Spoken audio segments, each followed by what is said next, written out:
सऊद आलम साहब को एक एक वोट देने का काम करेंगे। और भी जो लोग हैं वो भी अपने हैं, वो भी लड़ रहे हैं, लेकिन मेरा है कि वोट डालने से पहले ये सोचिए कि क्या वो सरकार बना सकते हैं।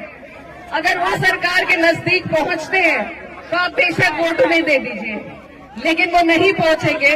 उन्हें अगर वोट दिए जाएंगे, बटेंगे अगर हमारे वोट, तो सरकार फिर से भाजपा की बनेगी। और इस बार भाजपा नीतीश जी को मुख्यमंत्री भी नहीं बनाएगी, इस बार वो खुद कब्जा लेगी। तो अब तक जो हालात थे वो बद से बदतर आपके हो जाएंगे। इसलिए आपको पहले ही अपनी सुरक्षा करनी है, और उसका जरिया मैंने जैसा आपको बताया सिर्फ वोट का है आपके पास। इस बार आपको नहीं बटना है, आपको एक एक वोट एकजुट होकर अपने प्रत्याशी लालटेन पर देने का काम करना है।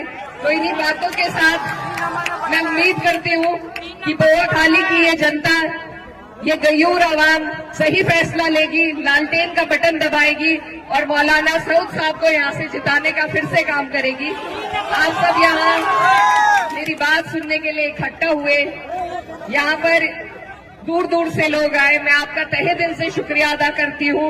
और बस एक बात के साथ आपसे विदा लेना चाहती हूँ कि उसूलों पर जब आ जाए तो टकराना जरूरी है, जिंदा हो तो जिंदा नजर आना जरूरी है।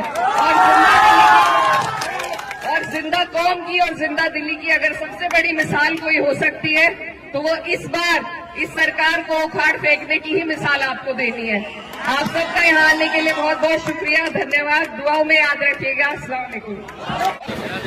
और एक हमारी बहन यूपी कायराना से भी यहाँ आई हुई है, जो बोल रही थी कि अगर यहाँ ओवैसी साहब को वोट देंगे तो उनकी हुकूमत तो नहीं बनेगी, लेकिन यहाँ पे बीजेपी आ जाएगी। तो मेरी बहन एहरा, हमको बहुत खुशी होती थी ये देखकर कि एक कायराना से हमारी बहन है जो इतनी काबिल है, लेकिन अब हमें देखकर ये अफसोस होता है कि तुम हमारे दुश्मनों के हाथों की तलवार बन रही हो।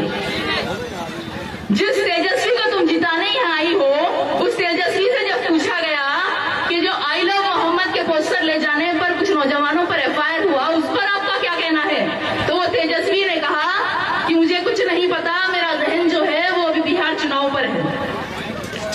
और बहन एहरा, तुम एक मुस्लिम खवातीन हो, तुमको इस चीज का एहसास होगा कि हमारा हिजाब हमारे लिए कितना अजीज है। हमारी शान शौकत, हमारी इज्जत और हमारी हिफाजत करने वाला हमारा ये हिजाब है। और जब इस हिजाब के बारे में तुम्हारे लीडर अखिलेश यादव से यूपी चुनाव से पहले पूछा गया कि हिजाब बैन पर आपका क्या कहना है, तो तुम्हारे लीडर ने कहा कि मुझे कुछ सुनाई नहीं दे रहा। और जब मेरे खालिद असदुद्दीन ओवैसी साहब से पूछा गया हिजाब बैन के बारे में, तो उन्होंने कहा कि हिजाब पहनना मुस्लिम लड़कियों का हक है और एक दिन इस मुल्क की प्राइम मिनिस्टर एक हिजाब पहनने वाली लड़की बनेगी इंशाअल्लाह।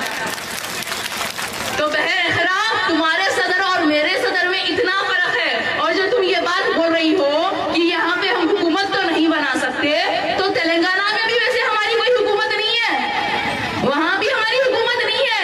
119 में से वहां सिर्फ हमारे 7 एमएलए और 17 में से 1 एमपी है, लेकिन वहां जो भी हुकूमत होती है उनको हमारी जरूरत पड़ती है, हमें उनकी जरूरत नहीं पड़ती। वो हमारे इतिहाद की ताकत से मजबूर हो जाते हैं। वहां जहाँ कोई भी हुकूमत आती है वो हमारे इशारों पे नाचती है, हम उनके इशारों पे नहीं नाचते। तो हम यहाँ सीमांचल बिहार में भी हुकूमत बनाने नहीं आए हैं, हम सिर्फ इतना चाहते हैं कि सीमांचल के लोग किंग मेकर बने। हम नहीं चाहते यहाँ पे एनडीए की सरकार बने।